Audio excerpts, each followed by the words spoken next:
Hello. Oh, look, it's the Chan. Hey, everybody. Welcome to the most entertaining and captivating live show on the interwebs. I'll put the link to it in a second. Just kidding. It's Friday. It is Fun and Games Day. And by that, I mean, we're basically going to talk about anything and everything. You might get to know a little bit about me, a little more personal stuff, as opposed to Ian Hopfe. I'm the HR guy, and I can teach you everything about HR and solve all your staffing problems and stuff like that. If you do want to talk to me about all that good stuff, HR, Indigenous Relations, you can book a meeting with me. Follow this link, use the QR code, go book a meeting. We'll have a chat. It's a half-hour needs assessment. So whatever the topic is, you should be able to access the different types of meetings I have there, just so I have an idea of what you want to talk to me about. But today we're going to try not to talk about all that business stuff. Let's try to have some fun. Yeah, fun and games. I'm going to leave that up for a little bit, just in case some of you need to book a meeting with me. Ask your unquestion in the comments. By unquestion, I mean nothing serious. Let's keep it fun. Ask you the stupidest question you possibly can if you want. Just keep it friendly, keep it clean as much as possible. I know there's going to be a troll out there somewhere who wants to just shit all over everything. Anyway, let's get rid of that. And fun and games. I just want to double check, make sure we're showing up as live on LinkedIn. Yes, we are. We are live on LinkedIn right now. And I got the volume off, so that's great. And are we live on YouTube? Yes, we are live on YouTube. And I'm on mute there too, so we're not going to get any crazy feedback. So that's great. That's great. I'm still toying with the idea of going live on other channels. I just need to get used to it and figure out what I need to do. If you're going live on something like TikTok or Instagram, the portrait view instead of the landscape view is better.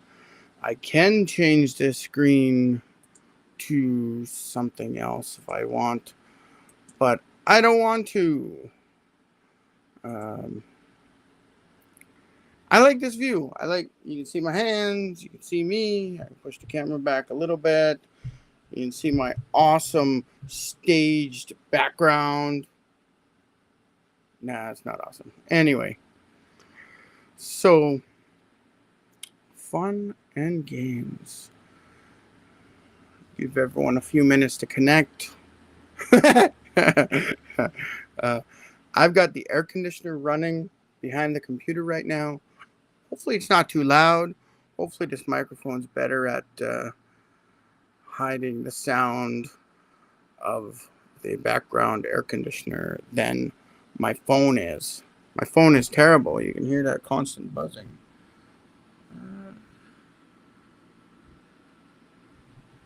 Just checking my mic here. Yes. It's supposed to concentrate on the sounds coming from this side of the microphone, the way it's set there. So I'll leave it like that. Hopefully it's good. Do. See if anyone's chatting. Ask your questions. Look at all these questions coming in. Just kidding. There's no questions. This is Friday. This is fun and games. Nobody's going to ask questions, or everybody's going to ask questions. Who knows? Who knows? I promised all kinds of stuff.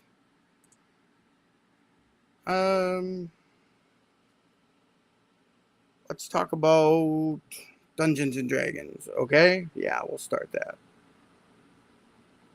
This is tea. It is not a Friday afternoon drink.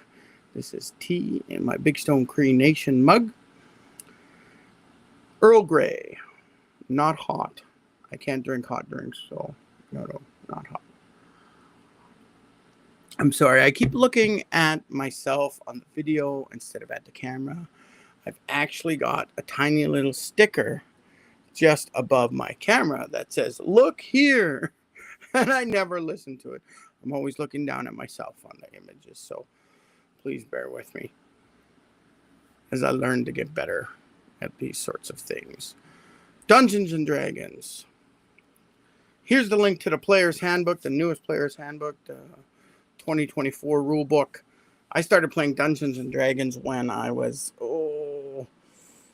13, 14, something like that, and played a lot through the 90s. Me and my friends would get off school Friday and on the Dungeons and Dragons weekend, and we would start playing right after school. We would play till late, and then we would crash out. We would all just crash out everywhere, on the couch, on the floor, on the chair. We were just kind of all over the place and just crashed out. And then in the morning, we would get ourselves fed, and then we would play some more. We would play all day, and stay up late. And we'd do it again Sunday. And these were long hours of play. And through this whole time, I was the primary dungeon master. So I enjoy telling stories. If you've ever experienced me talking about anything, I call it rambling, or really it's storytelling. It's kind of in my blood. Indigenous people, we tell stories. And so I enjoy telling stories. I enjoy thinking creatively and coming up with cool ideas and things like that. Still got the cough, still got the cold. By the way, this link will take you to Amazon. Yes, it's an affiliate link. So yes, I'm going to make like $2 off that sale. That's what the price was earlier this week when I checked it and created that link. It could be less, could be more, who knows. I love having the book in front of me. There's something, I'm still kind of old school, because when you think of Dungeons and Dragons, it's the original paper and pencil game. So, Player's Handbook. This is the slightly older one. The one that you would link to here on my screen is the newer one. So the rules have changed a little bit. The company TSR used to own Dungeons and Dragons. And that's the company that wrote all the Dungeons and Dragons books, storybooks, and things like that based on the game.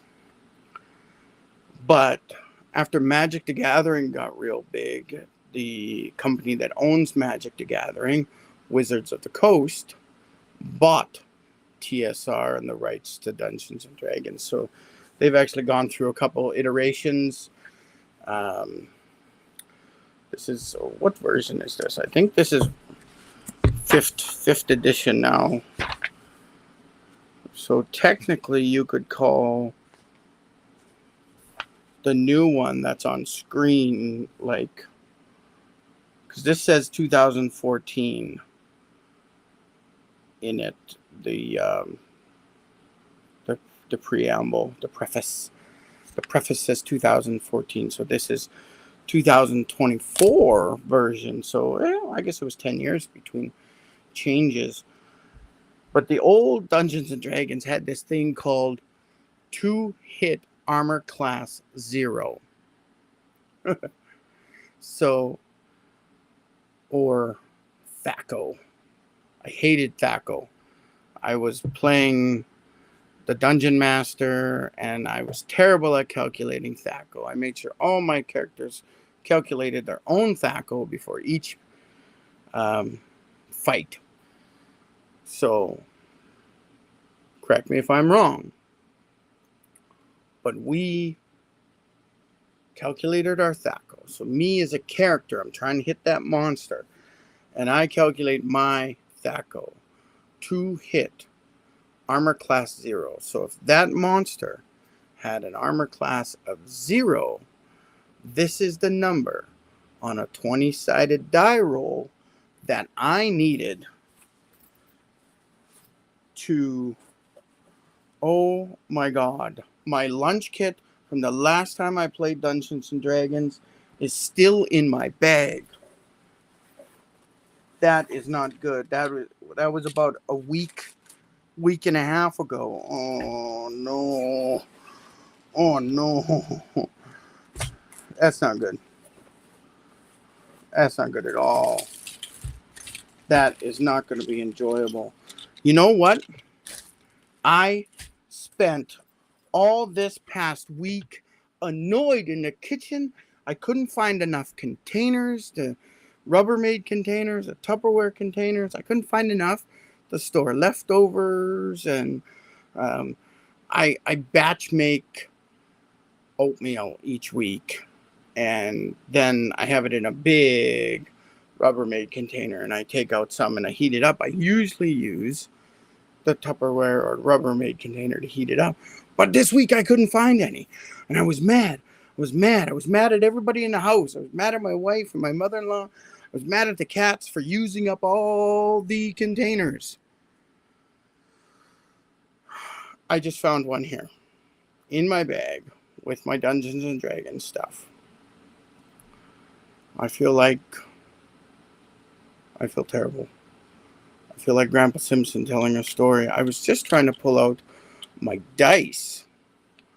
Right there on top is the 20-sided die that you use to play. What are these? Polyhedron dice, I think they're called. Anyway, you use a 20-sided die when you're rolling to hit somebody. So you calculate how strong your weapon is and your dexterity bonus and or your strength bonus, and that's what you need to hit someone with armor class 0. Then you add the armor class of the monster. If they were 0, you add nothing. But if they had an armor class 10, that means you added 10 to that number. So if your THAC0 came out as 10, and they had 10 armor, then you would need a 20 in order to hit them. So I think that's the way THAC0 works. Let me know in the comments if I'm totally wrong, but it doesn't matter anymore because we don't use THAC0. We just straight up roll the dice.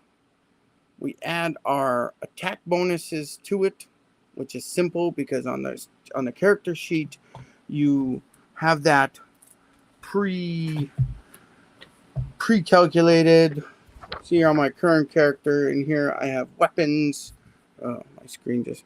So I have my weapons, and here I have the bonuses to attack.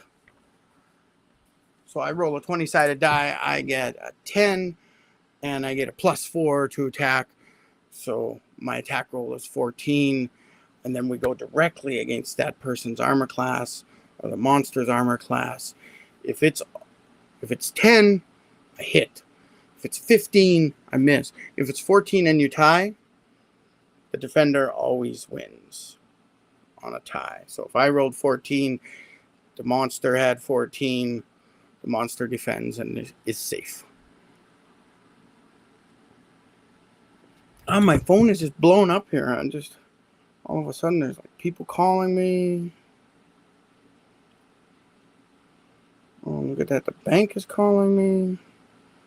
Jeez. I'm busy. Don't they know I'm going live?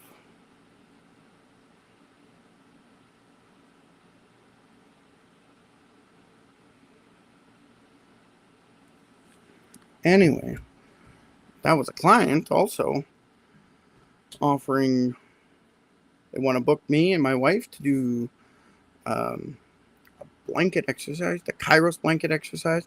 It's a 500-year history lesson of Indigenous and settler relations here in Canada. I don't have that up here. Anyway, so it's neat. That just came in. They just confirmed. That means I'm making a little bit of money. I deserve to make money for that facilitation, of course. Dungeons and Dragons. So when I first started playing, I had like this extremely long story set out. And we actually played this story for a solid 5 years. And it was fun. It was fun with all the guys. But as soon as everybody started leaving high school, the play was less and less, or we had slightly different characters, things like that. So it's harder to play Dungeons and Dragons when you're an adult. Trying to schedule a time, oh my God, it's backbreaking work.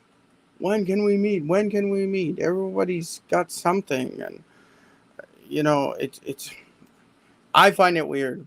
If you're dedicated to playing games, whatever type of games it is, board games, video games, Dungeons and Dragons, Magic the Gathering, I don't know, that Pokemon game that the kids are playing nowadays. I don't know. If you're dedicated to this, then why aren't you making it a priority in your life? I mean, okay, there's a few things that trump your life, your kids, your family, things like that. But me and my wife, we know how to prioritize stuff. And we have a shared calendar. Technology allows us to do this nowadays. And we just put in Ian playing Dungeons and Dragons, Krinthe going to get her tattoo, whatever it happens to be, right? Family appointments, everything is there, organized on our family calendar. I put these going lives on here, so I know when Krinthe is working or not working, and we don't fight over the office space, or the last 2 days she's been off work, so that's great. But she's also been sick, so that's not great. But it's allowed me to sit here and do the thing. But yesterday, if you were here on the live yesterday, I had to make sure I cut out before 1:00 because I had scheduled a meeting at 1 weeks ago before I even started to do the live. So I had some prior stuff. But anyway, that's all in the calendar. So I'm just thinking to myself, why aren't you just okay? You've got golfing, you got baseball game you're going to, whatever the heck you're doing. I mean, just book it in your calendar. Everybody will know. Yes, David's going to Dungeons and Dragons on Saturday afternoon, and it's really interesting. Some people at my age, I'm 47.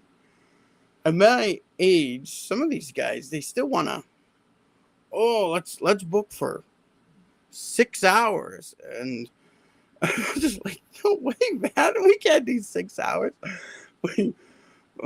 I can happily do about 3 hours.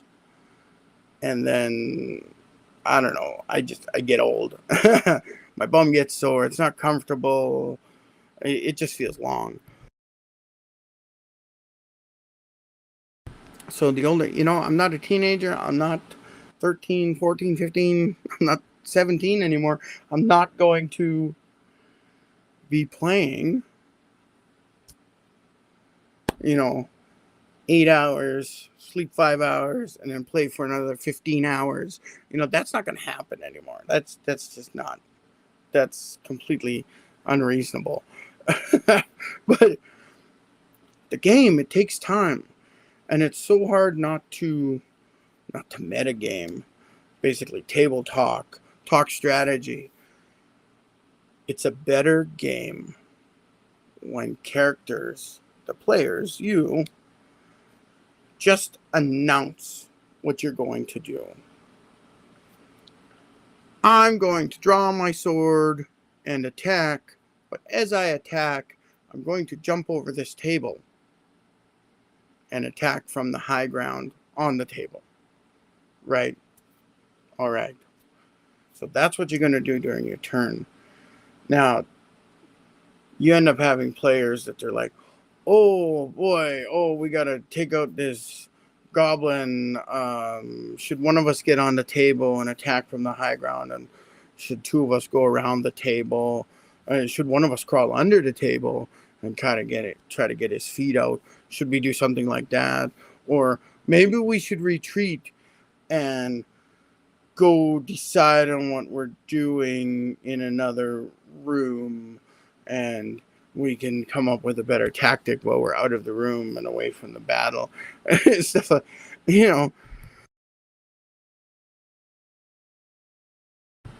that's no fun.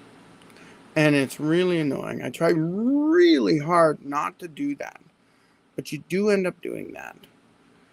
And if you do that, make it quick. Announce to your player friends, I think this goblin has this plan, so I'm going to jump on the table and attack from the high ground. And then shut up. Don't say anything else. Just wait to take your turn. Everyone else has to decide what they're doing. But if you're ready to go, that's great.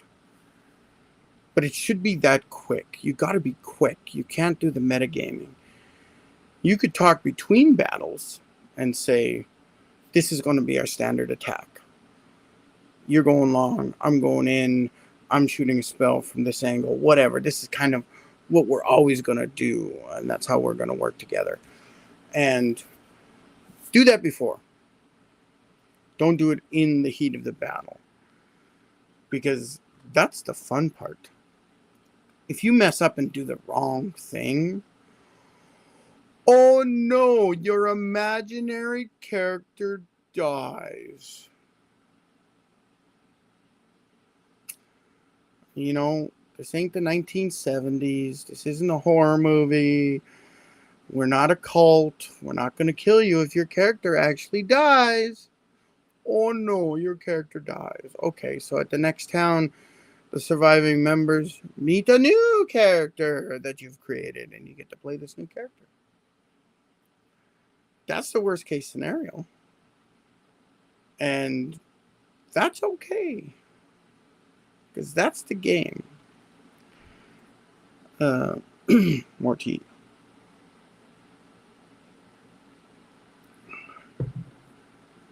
I find the art of storytelling. I'm going to move this now. The art of storytelling is kind of permeated into my life. I have been trying to work on a board game, and I have written a few really short stories, but then I have this list of story ideas afterwards. I've got no skills in writing a book or writing a novel, but I got a lot of creative ideas. So I don't know, I may get back to that sort of thing. I do want to try to get that game finished again. I've got all the rules written out and the game flow and an idea of the game board. And what I need to do next is run some beta testing, right?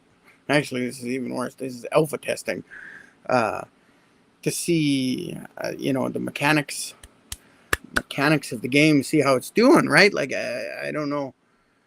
Is it too weak? Is it too strong? Is something overpowered? Is something underpowered? Right? So I've got to figure it out. I'm not going to talk too much about the game. I think I may change the name of the game. But it kind of mixes my love of fantasy and games with business a little bit. And with the advent of games like Cash Flow, I tend to rethink if my game is going to do what it's going to do. It's not just a board game. It's got a board, and then you have cards that you play with. And the idea is that you can have expansion packs and grow your game or change the game depending on the expansion pack you have. And I think it would be real interesting. I think it'd be real fun. But I've definitely got to get a whole bunch of alpha testing done. And then I got to save up some money and get the beta board and cards created. I don't know what that's going to cost or what that's going to take. Probably a lot. But I enjoy some good board games out there. Settlers of Catan, we've played a few times. We played Puerto Rico quite a bit with our friends. There's kind of some racial undertones to that game because you have plantation workers. So it's I don't know, some games they're still living in the past, but I know I got a friend, oh my god, he just loves Risk. He loves playing Risk. And other board games. We went out and purchased a game one time, not realizing in the game world people consider this game to be basically the hardest game to learn. I've heard it a few places. Maybe it's not. Maybe it really is. The game is called Dungeon Lords. The idea of the game is you are the bad guy. You are the orcs, the creatures that live in the dungeon, and you're building your dungeon. And then at the end of each round, the heroes come and attack your dungeon. All the hard work you've done to create your dungeon, and these nasty heroes come and attack your dungeon. But it's just a large amount of mechanics because you're building, you're getting supplies, you're defending, and it's just, there's like 3 levels of getting supplies and things like that. It's just crazy.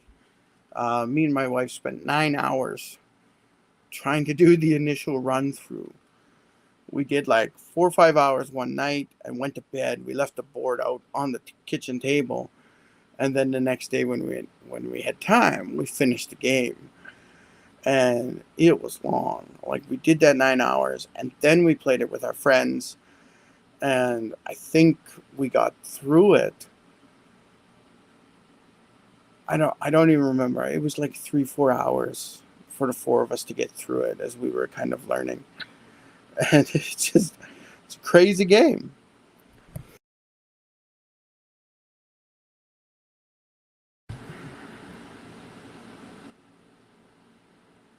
I should have got a thing made for it, and then you could link to it. But I think you can get it on Amazon. We went to the local game store, and I really think we should support more of our local gaming stores, our board game stores, whatever. I think we should try to support them as much as possible. Because it's, how do you say, it's part of that meaning of life stuff, right? You get a job, get a career. Maybe you like it, maybe you don't. But that part of your life is making the money. So it's not the meaning of life. The meaning of life is getting a family, having the kids, um, seeing the world, doing things you enjoy, the reading, the gaming, your creative outlets, and it's just the things you like to do is the meaning of life, right? If you can do more of that, you got a happy life. So I'm not saying quit your job and run off into the wilderness or anything like that. But the more we can be happy, the better, right? So support the arts, support the fun things in life. I think that's why local sports teams are such a big thing, right? People get this enjoyment out of it. It's bigger than them. It maybe brings the community together, um, and that's why a lot of cities and municipalities are willing to spend hundreds of thousands, millions of dollars, billions of dollars to build a new stadium or a new rec center or whatever, like these massive projects, because they know that's the spice of life. That's the meaning of life. Let's go out and have some fun. And it's it's just so depressing when it becomes too much of making money as opposed to having the fun. Um, I can't afford a ticket to go see the Oilers now. I'm not a big hockey fan anymore. I was when I was a teenager, but not anymore. I don't enjoy sports. That's not my spice of life. But I can't afford a ticket to go down to the new arena downtown Edmonton and watch a game. I can't afford that. So what can I afford? I can afford a $70 book one time and get 10 years worth of play out of it before I have to go buy the updated version, right? $70. Let's say you play Dungeons and Dragons once a month, one session a month at 3 hours, right? So we get 3 hours a month, 3 hours, oh, not 33, 3 hours time 12 months, right? That's 36 hours of playtime when you get your book. But we're looking at maybe every 10 years, there's a brand new rule book, updates, whatever. So 36 play hours times 10. So this one book can get you 360 hours of entertainment, right? That's insane. $70 plus there's probably shipping and whatever on there, right? So 360. So $70 divided by 360 hours of entertainment, fun, meaning of life, spice of life. This is the excitement equals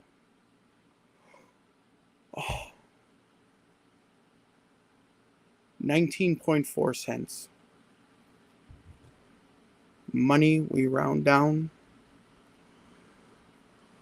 So to get all that entertainment for 10 years is costing you 19 cents an hour. 19 cents an hour. That's crazy. So, whereas if I want, there's no way I could get that. How long is a hockey game? 3, 6, 90 minutes, hour and a half, 2 hours maybe. Um,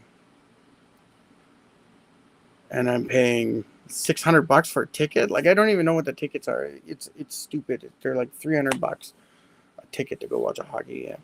Well, 300. It's like $100 an hour you're paying for this entertainment compared to a game. Oh, this is nothing. So, parents, if your children are purchasing something that's a one-time purchase and they're going to get 500,000 hours worth of entertainment out of it, that's worth it. Oh my God, you're saving money.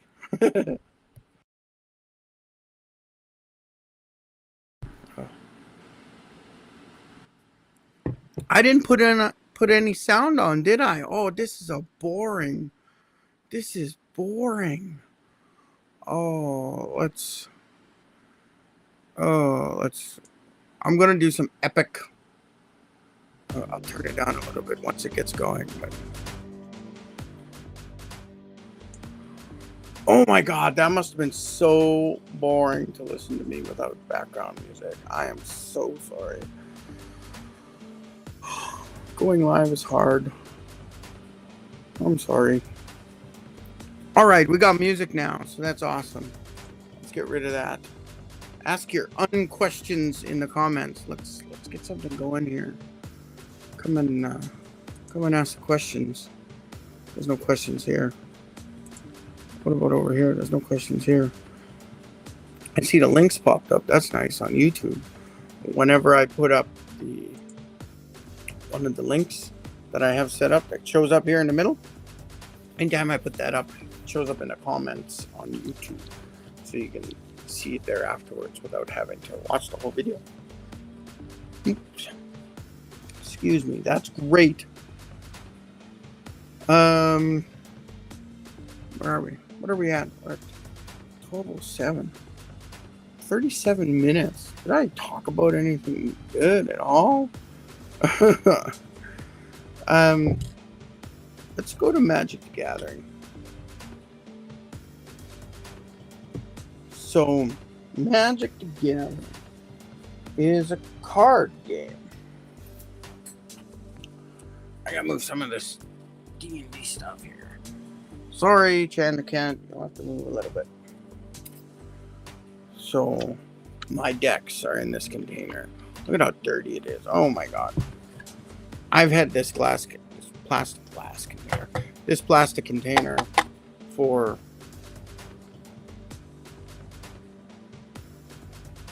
God, almost 30 years. Man, I'm old. You build a deck with these cards, with the Magic the Gathering cards. Here's the cards. Look at how beat up my cards are. Most of these cards are, I think, maybe not, maybe they're from different, but Magic the Gathering comes out like each year with expansion packs, and they also do new editions. They update the cards, and they remove cards that are overpowered, and why is it my favorite cards I'm showing up here that I want to? So they make adjustments. Most of my cards are from Ice Age. And this is the Scaled Worm. I don't know if you can read that. I got a mirror image on my screen right now. But the Scaled Worm, I love this card. Except it is terribly expensive, and to get out 7 colorless and 1 green. Now, what does that mean? That means mana. Lands. Magic the Gathering, a mana is a land. And this is a green deck, so I have forests. All my lands are forests in this green deck, so I need 1 forest and 7 colorless. Any color can be a colorless, so I need 8. I need 8 lands out, or the ability to create 8 mana, not necessarily from the lands. So you have these turns. Everybody takes their turn. Everybody in the game that's around. Normally, it's one-on-one. I mean, but when you're teenagers, have you ever been in a Magic the Gathering game that is 7 or 8 people? Woo! That's a hard game. That's a hard game. We did make up some house rules where you could only attack the person sitting on either side of you, so you couldn't just randomly attack everybody. So we had some house rules like that now and again. Or it depended on the type of creature. The scaled worm is a ground creature. It doesn't fly or do anything fancy other than just slither on the ground. So I would be able to attack the people on either side of me. But if I had a flying creature, let me see. I know there's some flying creatures in here. I want to show you one. Now, the idea of this deck was to put out as much mana as fast as possible, or ways to make mana. So I wasn't very strong with creatures. I had my scaled worms, and then I had flying creatures like the scribe sprites. Yeah, so they're flying, but they're only a 1/1 creature, so they're very weak. But they're flying. You see there it says it's flying. They're flying. The scaled worm, it is a 6/7. So it attacks with 6, defends with 7. It is a very strong creature, but very hard to get out. Scribe Sprite comes out real easy. And if you're playing in a big group game with our house rules, only your flying creatures were allowed to go attack anyone else. Right? So you could attack that person across from you, or someone that's 2 away from you, or something like that, right? So it I don't know, it makes it interesting. But then you have rules. You have different rules. We had some people with these massive decks, like 200-300 card decks, and they would have it sitting there, and it would be they would actually have like 3 stacks of cards because they were too high to. This is a 60 card deck, standard deck. There's something like 25 of them are lands, and then you can only have 4 of each type of magical card. The lands, you can have as many as you want, but say the scribe sprites, I could only have 4 of them in this 60 card deck. The scaled worm, same thing, I could only have 4. So you got to come up with this ratio that's going to allow you to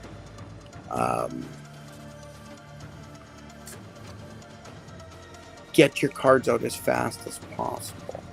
And the strategy of this deck was to get as much lands as possible, or the ability to make lands mana, so I could get that scaled worm out. I made a post, I think it was it earlier last, I think it might have been Friday, on LinkedIn. And on that post, I listed the first 3 turns, the best 3 turns for me to get that scaled worm out. So in 3 turns, I got 8 mana. And in fact, on that 3rd turn, I was able to produce 10 mana. So pretty cool. You can only put out 1 land each turn. So I actually only had 3 lands out, but I had cards that would attach to the lands to make it produce more mana. So when I used that land to get mana, I could, like, all of them were giving at least 2 to 4. And then I had other little creatures that, instead of being just a creature, when you tap them, as in I'm using that card when it's on the table. When I tap these little creatures, it also gives me another mana. So I was able to bring out so much that in a perfect game, I would have this massive 6-7 creature out and just start pounding the heck out of my enemies, right? And then I would have all the helper cards to boost up strength of this creature or regenerate it, things like that. So that was awesome. But that Scaled Worm card is from, oh my god, what's it called? It's a winter.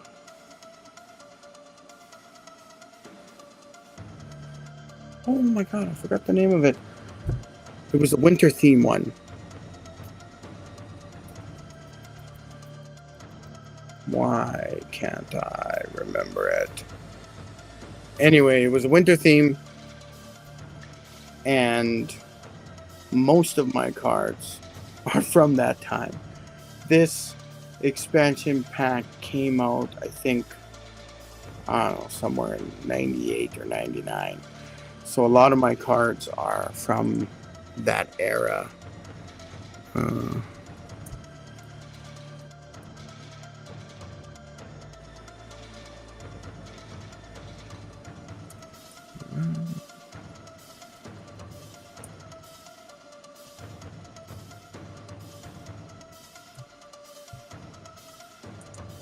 Ice Age. Oh my god, Ice Age it's called.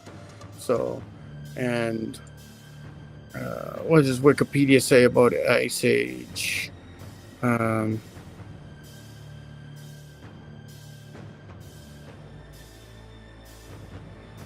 Ice Age is the 7th set and the 6th expansion set, previewed at the Canadian Card and Comic Spectacular in early June 1995, and was released later that month in stores. So a lot of my cards are from 1995. Holy smokes, eh? That is some old cards. Now, the problem with me and my old cards get banned, cards get updated, rules change, tournament rules have changed over the last 30 years. So technically, this old deck of mine, it's got a few newer cards in it, but even that's probably a good 10 years old. Any of the new stuff is at least 10 years old. A lot of my cards are probably banned. If you're playing a home game, yeah, but there's no way I can get into a tournament. And I've never been in a tournament. My friend Johnny, he's been in some of the tournaments, and I don't know how well he did, but he's a really great player. He's a really smart guy, and his mind for strategy. He's quick thinking. He knows all his cards, and he knows what they do, and he knows how they should team up and pair up with other cards. And that's kind of a big thing with Magic the Gathering. You need to know the combos. That's what they call it. You pull out this monster and use this spell, and then you do this sort of thing with it, right? Like, you know these combos. 2-card, 3-card combos, and they can be really deadly. But you got to make sure you have the right ratio in your deck to get these combos. Sometimes when you build the decks to just accommodate some combos, they don't work well, because the deck is reliant on just coming up with that combo. So if you can create multiple combos that kind of work with similar cards, then you can create this deck. Now, these are trading card game. So all these cards that I own came from a sealed pack of cards. A sealed pack of cards. And I had to open each pack and see what cards you got. Right? It's just like hockey cards or any other trading card game. It's totally random. You can go to the gaming stores and buy specific cards for your decks if you want these specific cards, but you're gonna pay a premium for them, right? Or if you got just a random booster pack, you could get it for free. You could get it for almost cheap, right? Whereas a lot of cards, they're gonna go for anywhere from a couple bucks to $50, right? Some of these cards are pretty expensive. I had 2 Jester's caps, and I kept them in the plastic for years and years. And then I said to myself, screw this, I want to play with them. The Jester's cap is actually a banned card now, and there's no way I could get it into a tournament anyway, so I should have kept it in the plastic.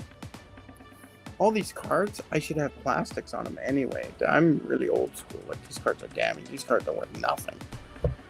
But if you're actually a collector, then you wanted to have card protectors, and you could actually play with the cards while they were in the card protectors.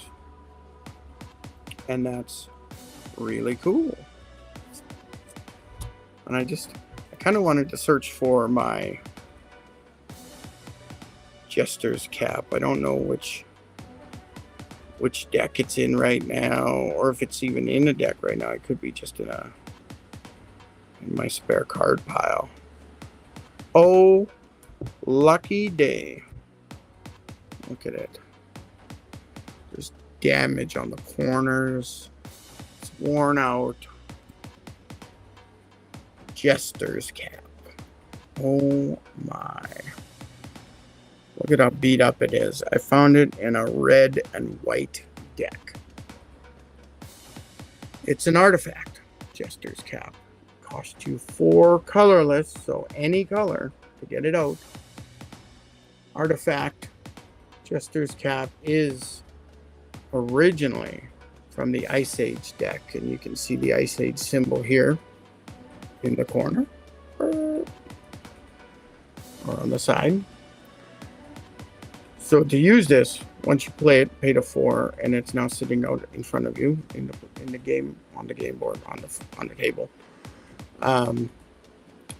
You pay 2 colorless and you tap it.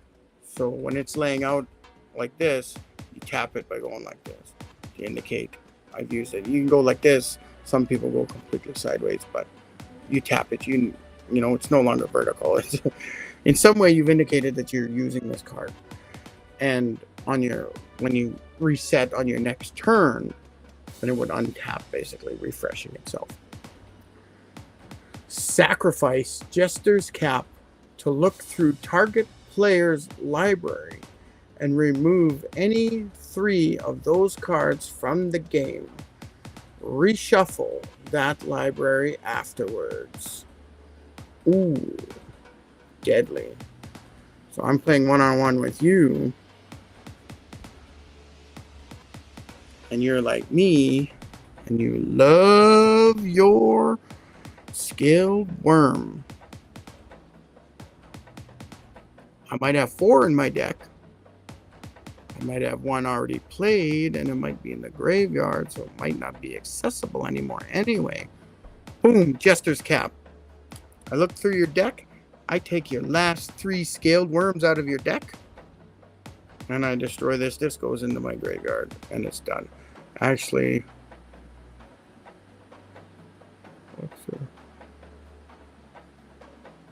yeah, sacrifice Jester's cap. I think sacrifice, I can't remember if that means going to the graveyard or get removed from the game. I don't remember. Someone correct me. If you see that, put that in the comments. It's just It's just been so long since I played. There's these little nuances of the rules. Certain words mean a certain thing. They could have just said, put Jester's cap in the graveyard. Anyway, last time I checked, this card was worth about $50. Let's do a quick search right now. Let's do a quick search. Let's see how much Jester's cap is worth.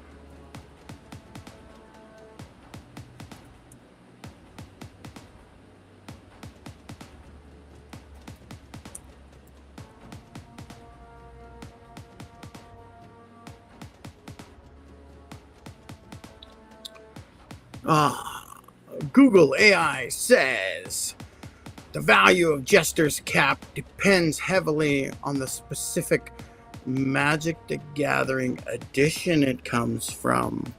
The prices ranging from under $1 for newer printings to potentially over $20 for the rare Ice Age version, which was once a highly desired card, but has seen its value decrease over time due to its high mana cost and the release of similar, more efficient cards.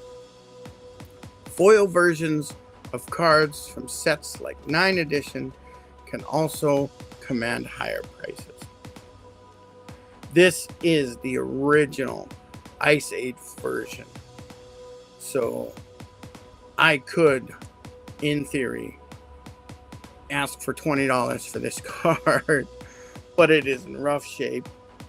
I wouldn't say perfect condition, that's for sure. I don't know what I would sell it for. And I know I got at least 2 of them. They might be both in this deck. Let's have another look. See if I can find it real quick.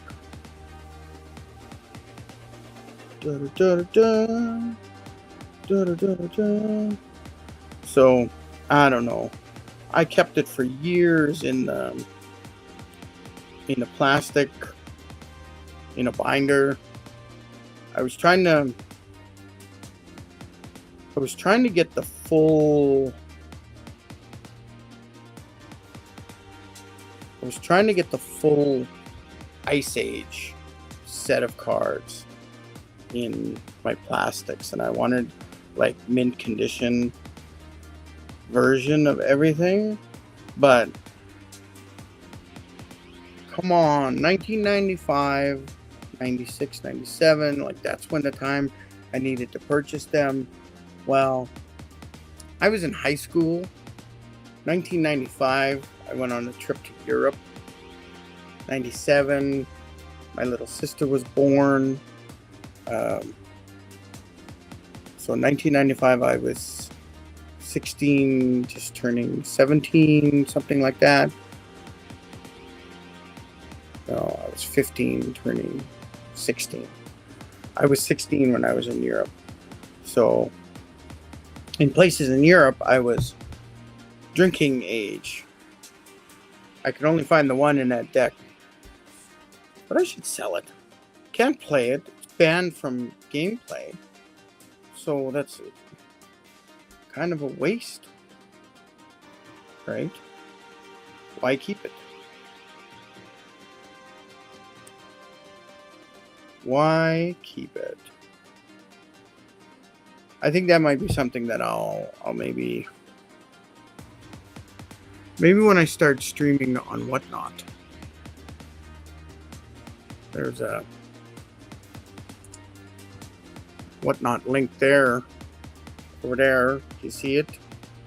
Join Whatnot. Whatnot is an online social selling platform. Eventually, I might, when I'm doing these lives, I might go live on Whatnot also.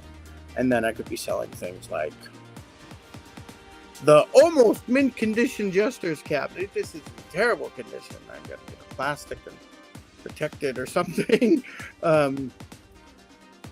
But I could be selling stuff like that. I'm not selling it right now. I mean, if someone wants to buy it, I'll ship it out to you. But you'll have to pay me enough money to cover the shipping costs. Also, taking bids.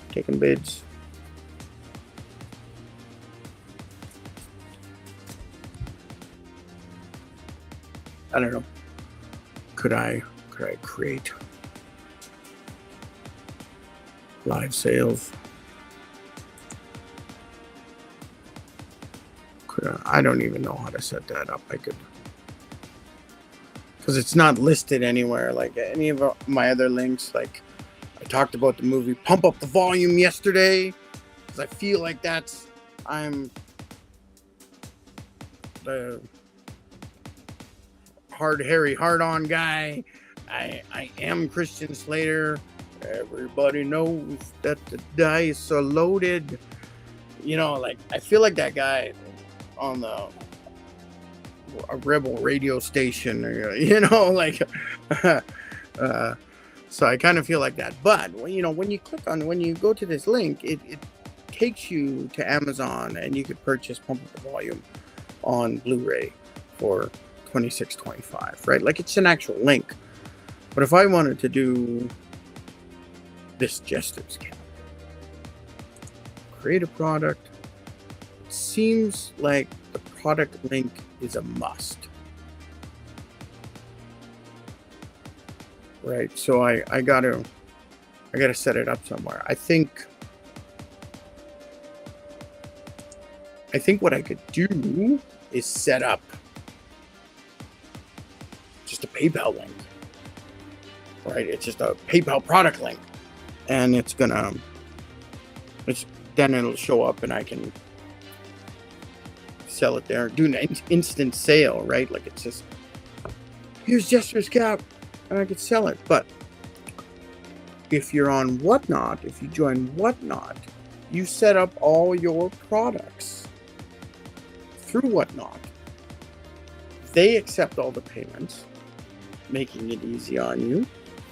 I use PayPal, but Whatnot is basically a sales platform for you, but you're selling live. You got these products, your gaming products, your Jester's Cap, your original Ice Age Jester's Cap that you're trying to sell for big money, for $20 plus $5 shipping, you know.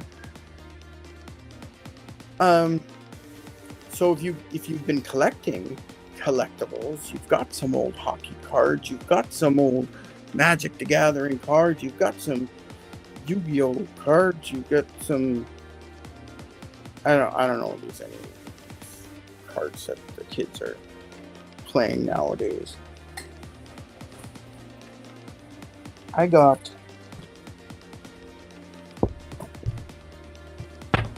a lot of Magic the Gathering cards. Like, these are, I don't even know what these are. These are part of old decks that I used. And I got a whole box here. A box of cards. This bottom row, this is all Magic cards. This top row is other things. Also, there's some neat old stuff I got in here.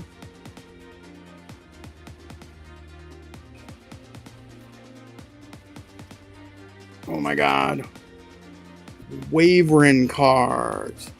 This was the first card game I got into, and I wanted to start playing it. These Wavering cards. But none of my friends wanted to purchase these cards. They started purchasing the Magic the Gathering cards. So I kind of missed out. Oh my God. Dragonlance artwork cards. Oh man, I wonder if I could sell some of these and make a bit of money. Forgot I had some of these in here too. More Wavering cards.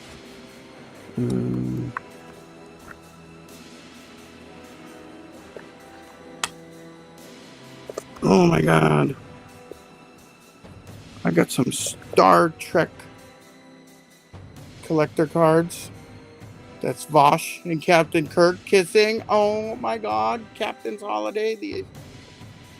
This info on the back about what the card is about. Oh, nerd. Nerd. Oh my god. And I got some of the classic cards too. Captain Kirk and Bones. Oh my god, some of these cards might be worth something. I'm getting old. I gotta take my glasses off to read properly. 1991. This card was printed in 1991. And I got 2 of them. They're basically just episode cards, right? Some of these stranger old cards. Ooh. And what about this? Bobby Orr. How many kids from the 90s got their Bobby Orr Bruins card? Right? I don't even know. This is a replica card from 1991. And again, it's just sitting here. It's just sitting here doing nothing. Let's see. I'm going to go back to Google and we're going to have a chat with Google about Bobby. Sorry, my elbow's up and I can't type properly. Bobby Orr.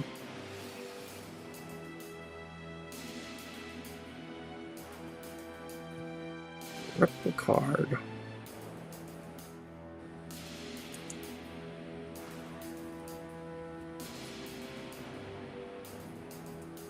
$1991 worth. Let's see.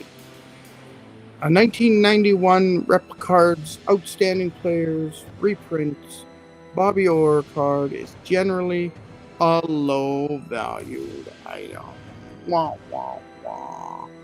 With a base version selling for about $8 or $9 and the promo version for a slightly higher price. Values are highly dependent on a card's condition. Shit, that's near mint. Anyway. Cards in near mint or better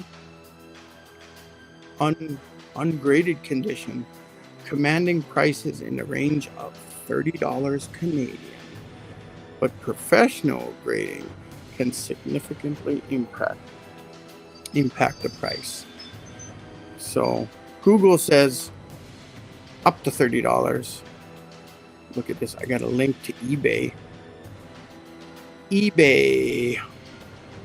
Bobby Orr replica card. Oh, there's just a ton of them for sale here. A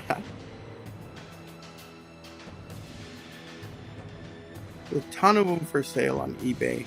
And the one I'm looking at right now is $30 and it looks just like my card. It's exactly the same card. So, I don't know. You could social sell this card for, I don't know, you probably put it up for $10 easy. Sell it for $10. Or if you want to give it some extra value, sell it for $5. I mean, it's $5. So I'm going to look through all these cards, and I think I'm going to put a ton of these up for sale when I start going into whatnot. I got some gold here. So this is kind of neat. These are, I mean, I purchased these 30 years ago with my parents' money, right? Like, shit, might as well make some money out of it, right? That's the whole point. What's this? Have you seen this? Have you seen this? This was another game I wanted to play also. none of my friends wanted to purchase these. This is a dice game. This is a dice game. What is this stuff in here? I don't even...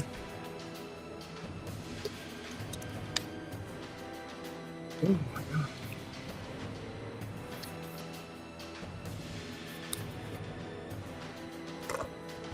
So, these are all squished in.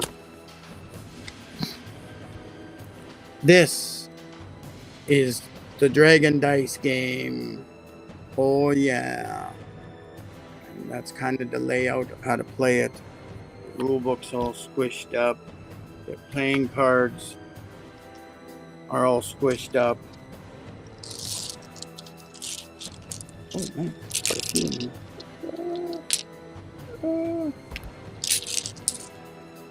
Dice. They're big dice. And I think what you do is play down here and have a look. Ignore the messy office, but you can see these dragon dice. And I think what you do, you as a player, play with a specific color of dice. I'll have to reread the rule book because I don't remember how to play it. But like one player's green, one player's orange, and each side of the die means something. And, you know, it's an attack.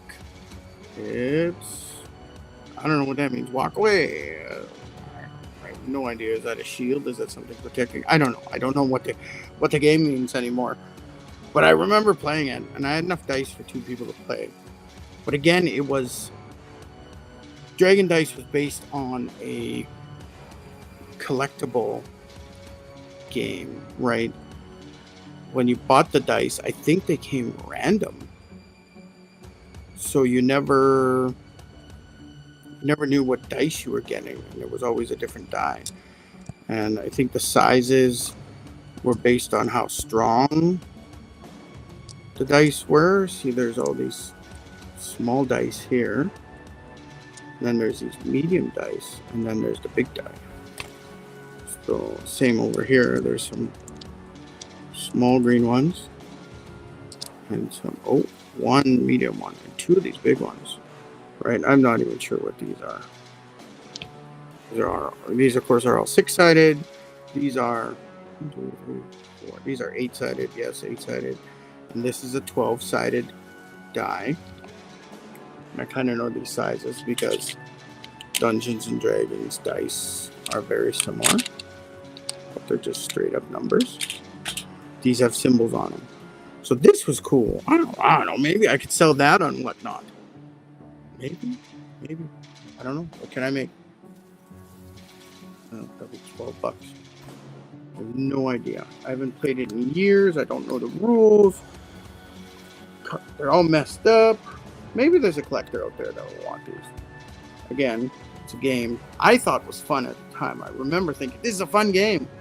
And it was easy. You didn't have to spend hours and hours role-playing. You just get straight to a battle and attack. It's kind of what Magic the Gathering is too, right? It's just, let's attack. Just one big battle with Magic the Gathering. So this was fun. I think when you think about Magic the Gathering, it's based on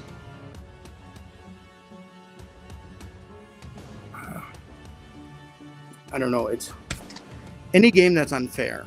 So you think about, I don't know if baseball's still the same anymore, but watching the movie Moneyball with Brad Pitt, he says the game of baseball is unfair because you have these teams that can spend more money on players.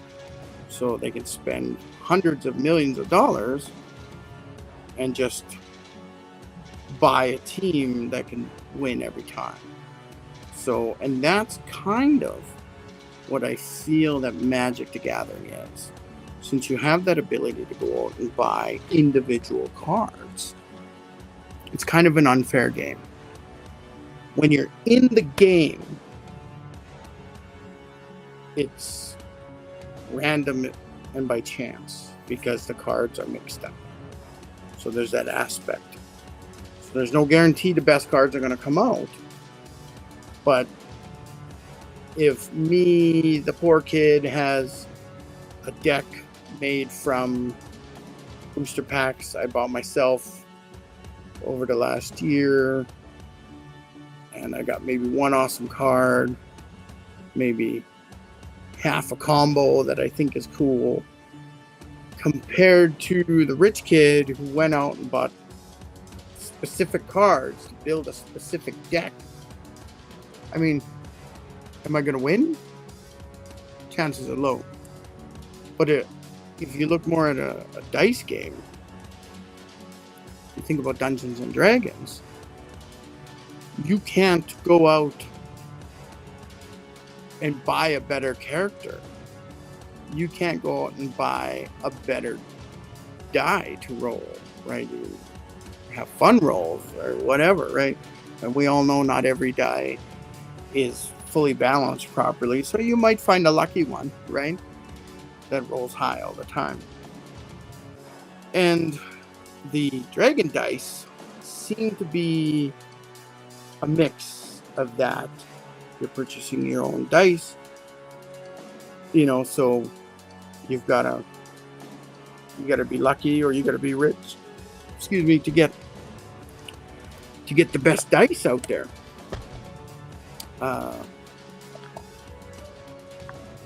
So it's an interesting mix. I mean, and this is kind of gold. I found some stuff that I could probably sell on Whatnot. So that'll be exciting. I just made a terrible mess of my desk. Everything's out everywhere. It's a terrible, terrible mess.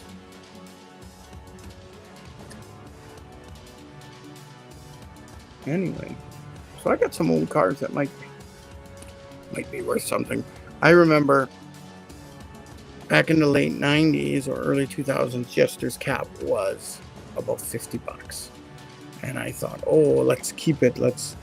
One day it's going to be worth a whole lot more. And, trying to be that collector situation. I don't think it's going to be as much as I think it is. I wonder if there's any Jester's Cap on sale on eBay or something like that, if I can see the comparison.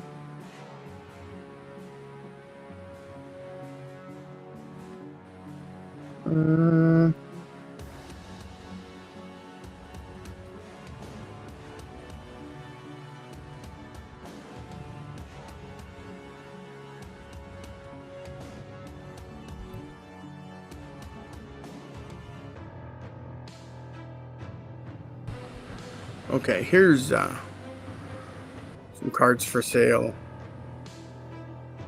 on eBay. I wonder if it'll let me.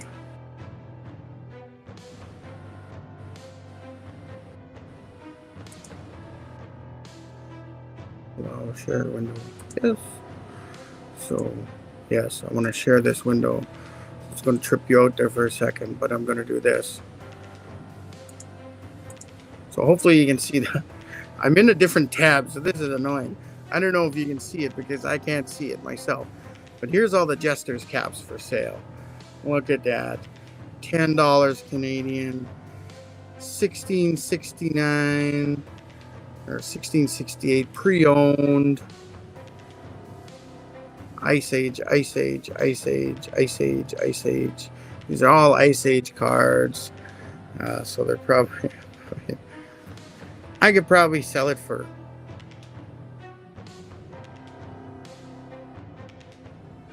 I don't know, look at these guys. They got these awesome cases and stuff too. $61 he wants for his. $61. Jester's cap. Look, it's 25% off. Plus $23 shipping. Wow! Wow! Man, I just make sure it was in some sort of strong case and send it to you. Look at this, look at this. $137. Same thing. Oh, it's signed. Dan Fraser. Oh! Dan Fraser is the artist. That's why he wants so much. That's a collectible there. But at the same time, I'm like, that ruined the card, man. You ruined my card. Jester's cap. This guy's got it. This one doesn't look signed.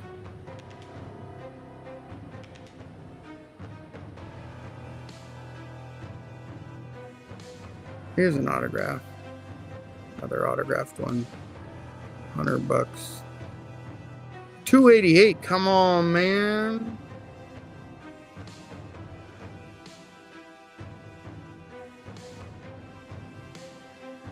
Anyway. Jester's cap worth. Anyway, let's go back to the main. So I say join Whatnot. You're an old guy like me. You might have some old magic. So no old magic. Some old surprises laying around someplace that you could sell off for a few bucks. I mean, obviously, I don't think I'm going to get rich selling my stuff. I was hoping maybe the Jester's cap was up to like $500 now. But since they did reprint the Jester's cap in later editions, that's no good. That's no good. But who knows? Collectors might want something. Speaking of collectors, I've got some collector's items over here too. My wife got me the Star Wars collector's item. Let's look at one. Oh, it's a little bit dusty. It sits in the background. Hallmark ornaments. Boba Fett. Star Wars pop. Yeah, that's the Funkio company. That's the company that makes the bobbleheads and stuff. They make a lot of cool stuff now. Let's check the price on this. I've had it. I don't even know how long I've had it now. Probably at least 5-6 years. It might be 10 years old. Let's have a look. Let's have a look. Let's do the share screen again. And we'll go in and we'll type in Funko. Did I say Funko Pop? Funko Pop.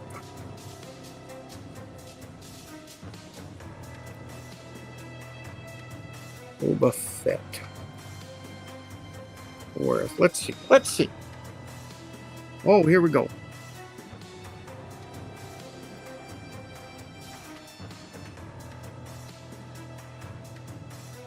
Which one is mine? It's not these ones. It's the Hallmark Ornaments one. Not the same box. It's a different box.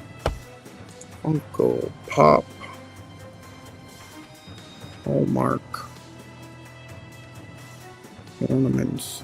It's probably worth less. Spell ornaments right? Yeah, I did. Okay. Let's see. Okay, this is it. This is the one. $15.99 Canadian. Oh, US. Oh, so that's $21.98 Canadian. Wow, wow, wow. But yeah, that's the exact one. That's the exact one I got now. But do I want to sell it? My wife got me this. My wife got me this ornament. Boba Fett.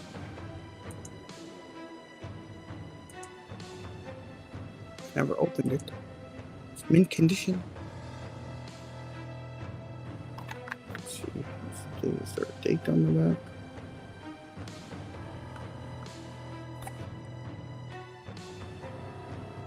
No date on these things. Oh, that guy's got a damaged box. My box is not damaged. What could I sell it for? Maybe I could sell it for, I don't know, $15 Canadian or something like that. Oh, big money. Well, it was a gift from my wife. I don't want to sell it. What about...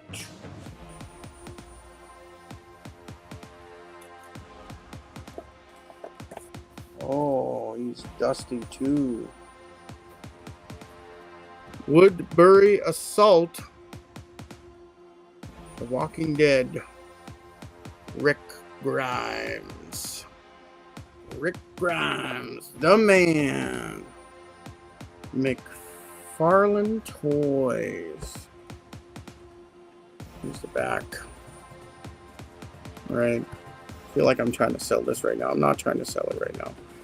There is some tape holding it together. So I don't know if that's how it went. It is glued up here, so I don't think it got opened. I didn't open it. I wasn't going to open it. Made in China. There's a number on it. I wonder if that's...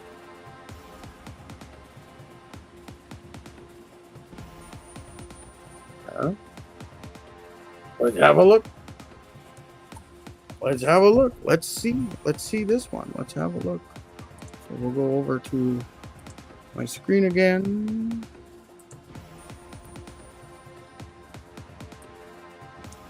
And we'll go. Oh, sorry. Can't type. I got cards and stuff in the way. So, McFarlane Toys. Woodbury Salt.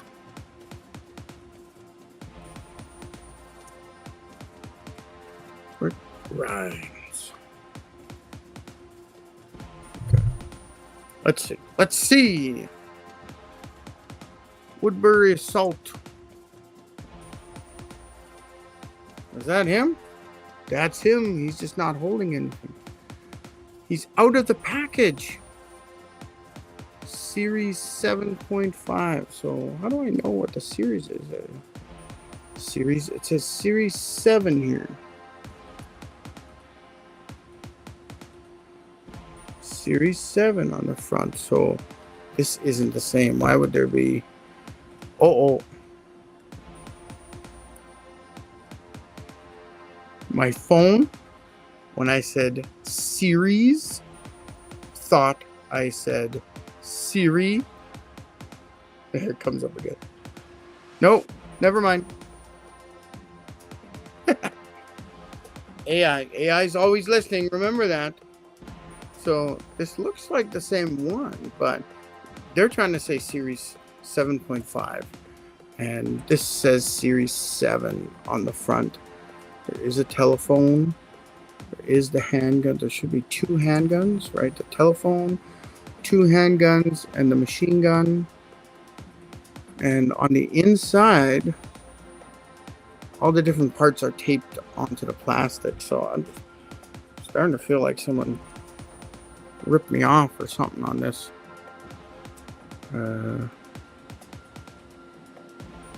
Let's see. People who also like they're trying to go $90 on this. I don't know why they're trying to go $90. Let's look at some other ones.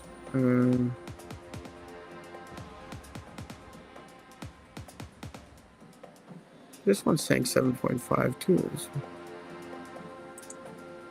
go to this one.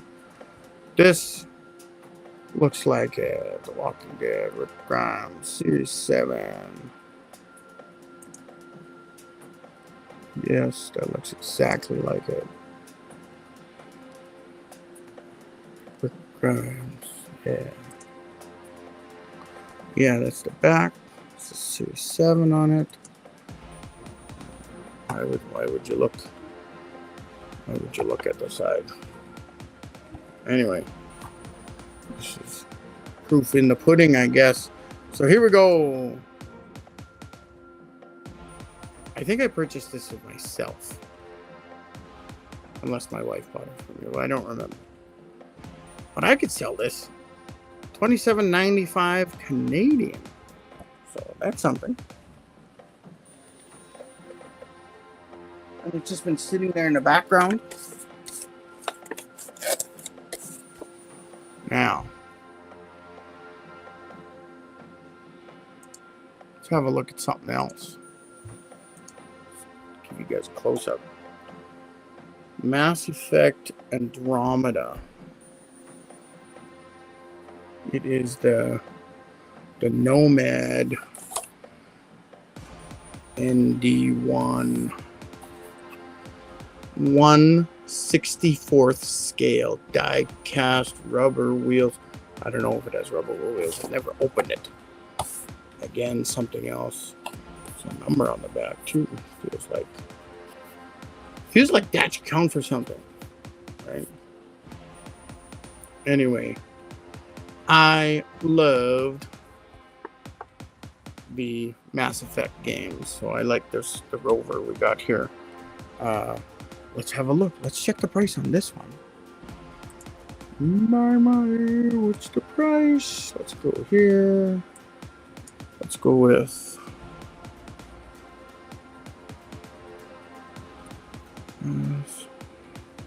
Effect. Need a Nomad ND1. Nomad ND1 worth. Let's look on whether you mean the in-game vehicle or the collector's edition. Okay.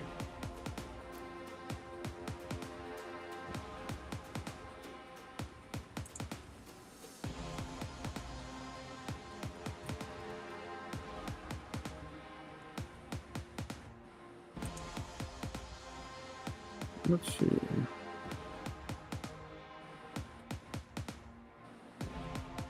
Let's see what this is doing. No idea. Like that's not my box at all. I think that's the game? No. Let's see. Let's take out this collector's edition. What do we call this? Is this a toy?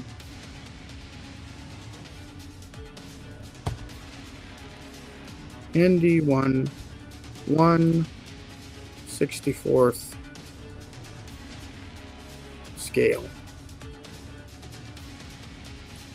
Die cast. Let's do that. All right, here we go. We got something exciting going on. Maybe, I don't know.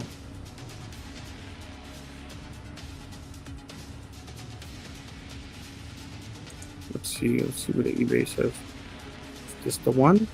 This is the one. That looks like it. Yes. I have no idea if that's what it looks like because I never took it out of the box. Give me more pictures of the box. 1/64 diecast. Anyway, it's saying $82 US, $113 Canadian. I swear I don't know if I got this as a gift again or if I purchased it myself. Actually, I think my wife might have got me this as a gift. So I don't know. Again, do I want to sell it? So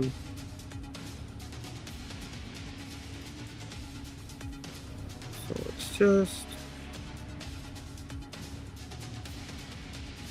Nomad.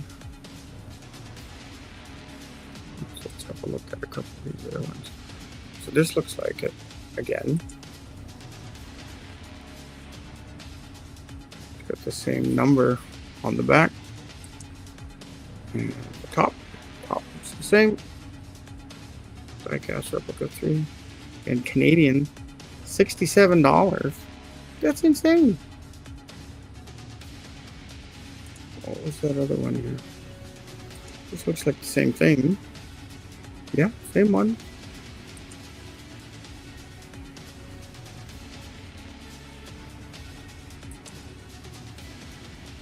Although it looks like it's been opened because the plastic tab is stuck underneath. Like mine, you can see that the plastic, nothing's ever been opened, but it looks like his plastic tab is stuck underneath. So that means that he actually opened the box. Now, the problem is the box, the bottom of the box doesn't have any sealed tape, so you could get into it from the bottom. But the bottom of his box looks a little ruffled, it's a little bent. So I think he opened it up from the bottom and didn't get the tab through. So his has been opened before. That's what I'm thinking. And he wants $27 for it. He took it out and played with it. I did not. What's this one? This one looks... This is absolutely been out of the box, right? I mean, it's got some pretty wicked pictures of it, but... You took it out of the box, buddy. $55 Canadian, and you took it out of the box? Oh, no. No, thank you, sir. No, thank you.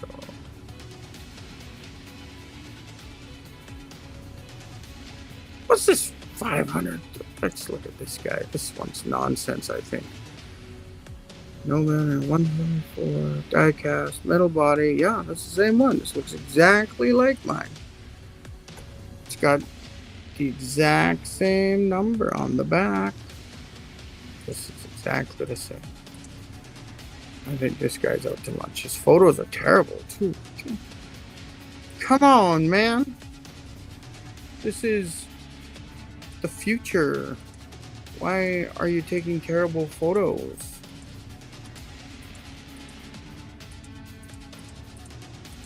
Why do you need 19,000 photos? You just need one of each side, man. Anyway, $520 this guy's trying. He's from Great Britain, so British pounds, 280 British pounds he wants for it. I don't know. Could I sell this for $500 Canadian? Maybe I could do an auction on this one, right? Like, I don't know what the price would be. And that's just been sitting here. It says it's 2017. So it's been sitting here 9 years. 8 years. It's just been sitting here 8 years. I could make some money off that.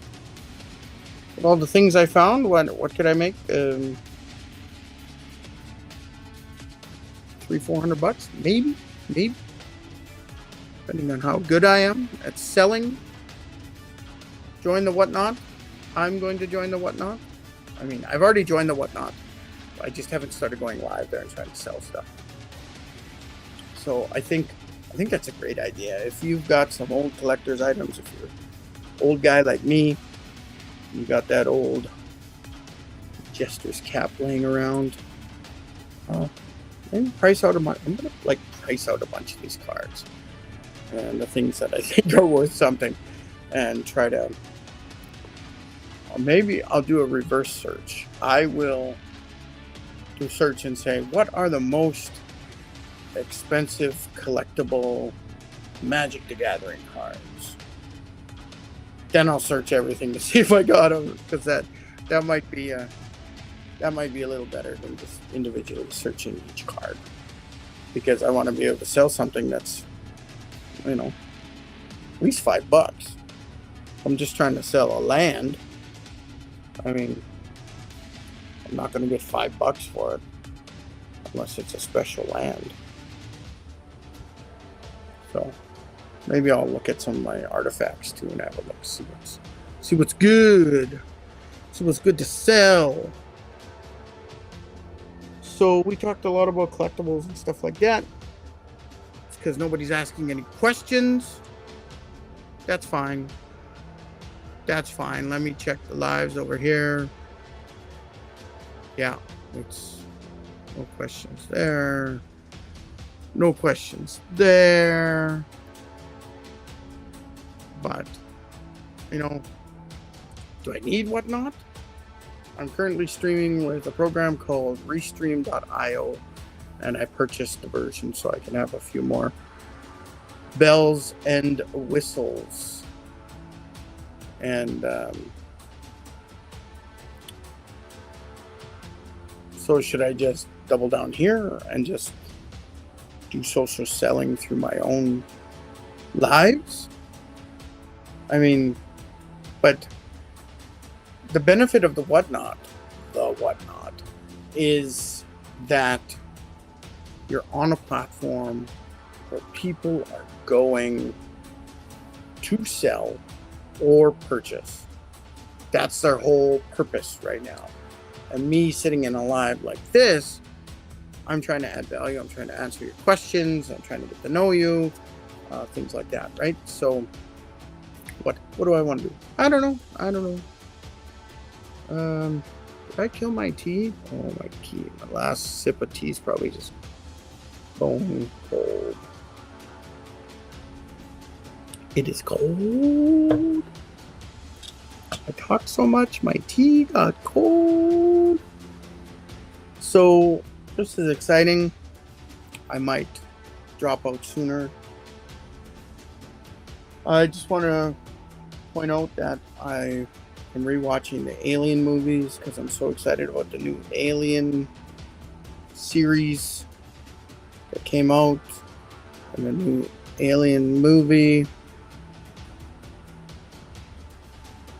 So, yeah, getting in them old.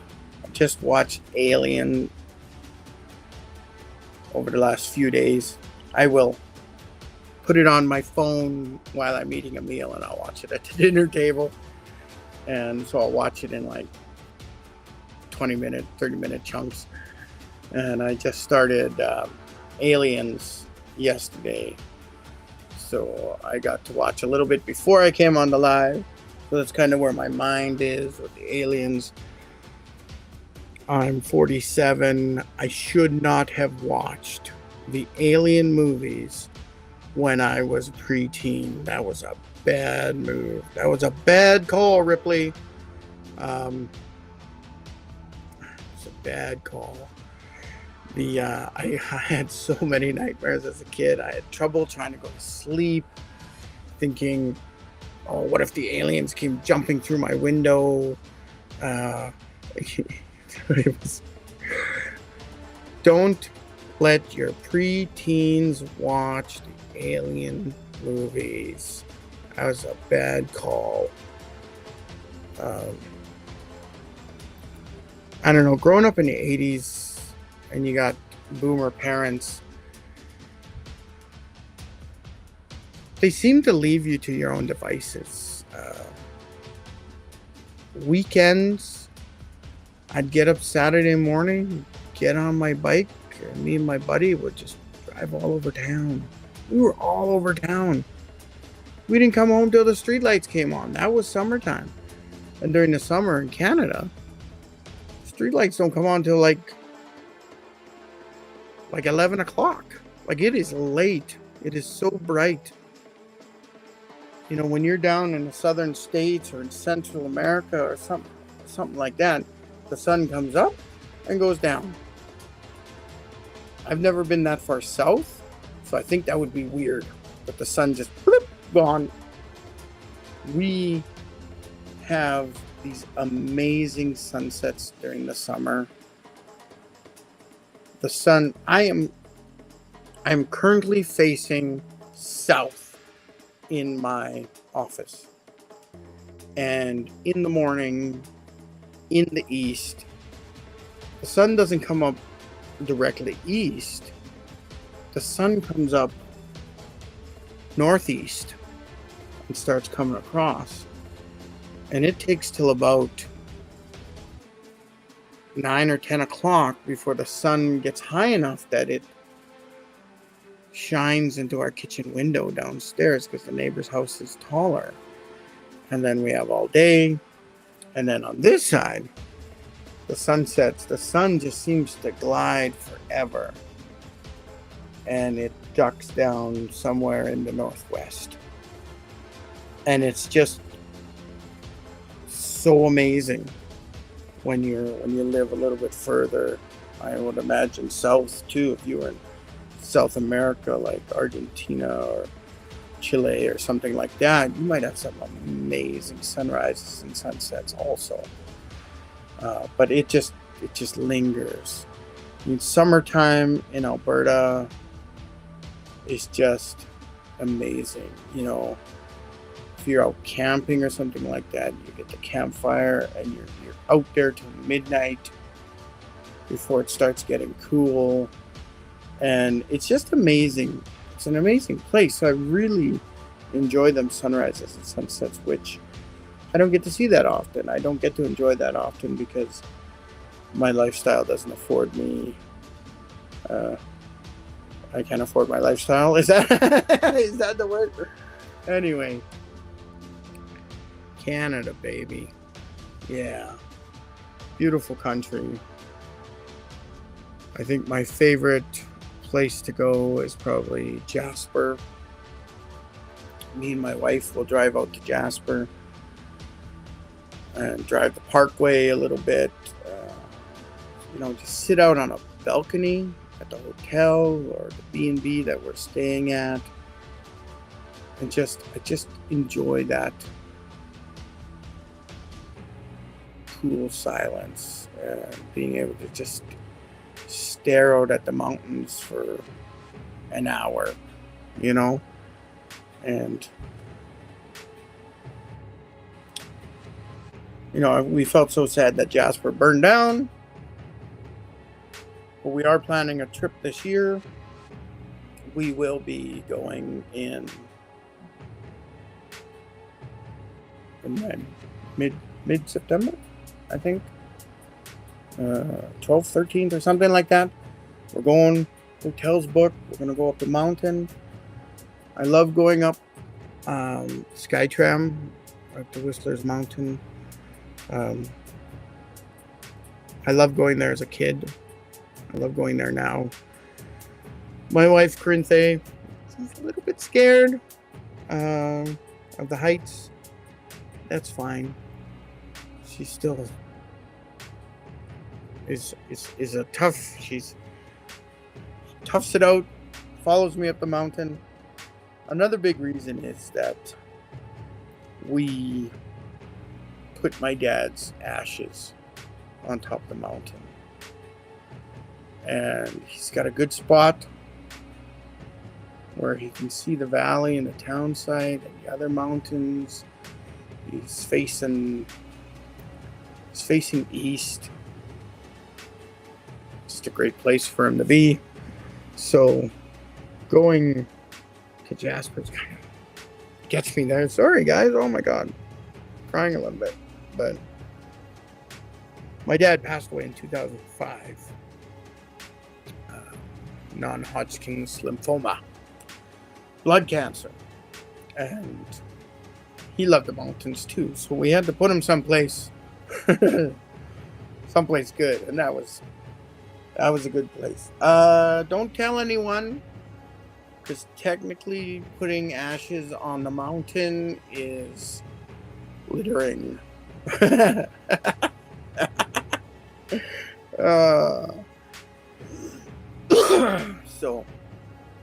But I feel like as an Indigenous person, my ability to go into the national parks gives me a little bit more rights. But anyway, I shouldn't have mentioned that. But it's been so long ago, I don't think anyone can charge us with littering now. When I think about it, can you imagine how many people worth of ashes have been dumped on top of that mountain? It's easy access. Whole family can go up.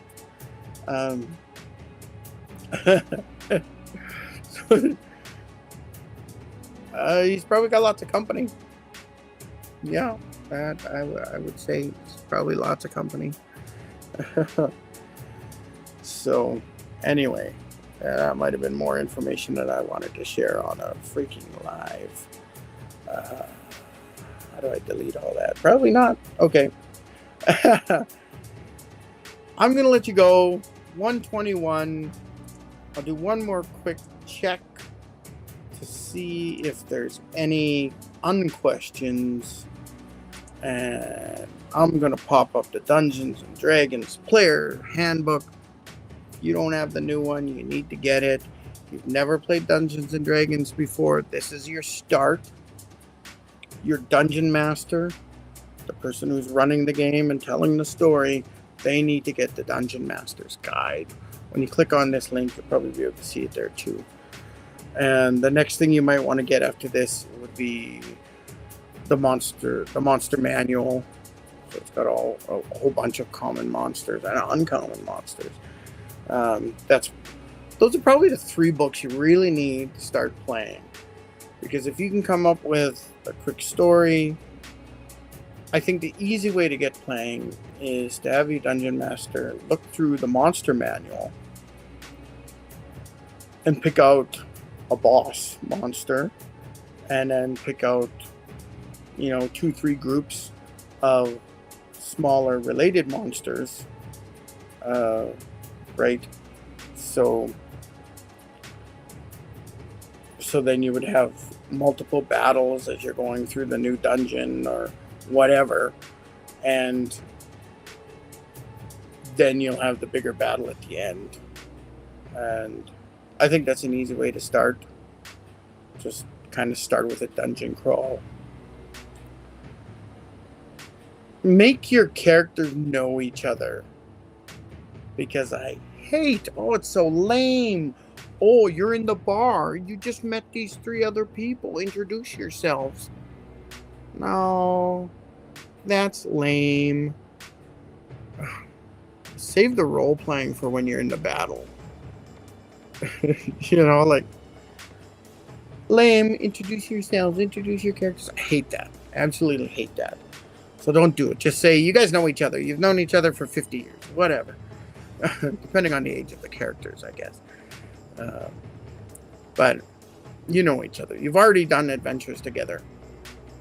You're still level 1 because you're a bunch of losers, but you've just started this new adventure. Or you guys all used to own a bar together and now you're exploring. Whatever. You guys used to be the townsfolk, and now you've left that town, right? So that's a good way to start. Just have your DM pick a boss monster, make sure it has the right rating on it, the challenge rating.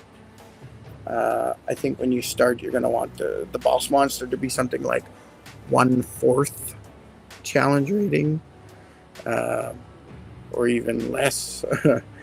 But you don't want it to be challenge rating 1, 2, or 3. When you think about challenge ratings, it's kind of, it would take 4 characters at this level to kill this monster, right? So, but read up on the challenge rating. I might not have it memorized properly, but you can kind of gauge. So if you got a group of 4 players, 4 characters attacking a creature that has a challenge rating 5, that's probably super hard. Super hard. They should probably be going up against maybe a 3, if that, right? That could still be hard for them, but use that challenge rating to kind of gauge where everybody's at. But you can also purchase pre-made adventures if you're not creative like me, that might be the way to go, because it'll tell you everything. But don't go with the Curse of Strahd. Curse of Strahd. A buddy of mine, he wanted to start in DMing, and we decided to go with Strahd. He's a vampire.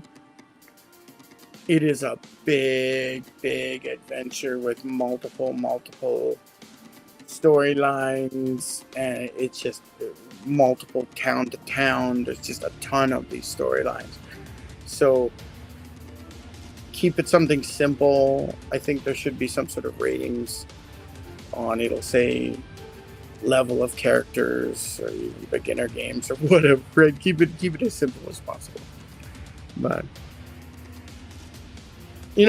I talked another 5 minutes. 1:26. I'm going to let you go now and stop asking your unquestions now.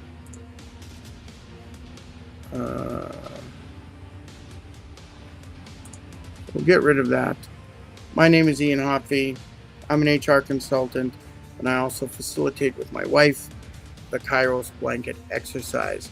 If you want to get in on any of that, you can either just comment, direct message me, or use this link to book a meeting with me. This is my calendar.com link, and this will be a half-hour meeting.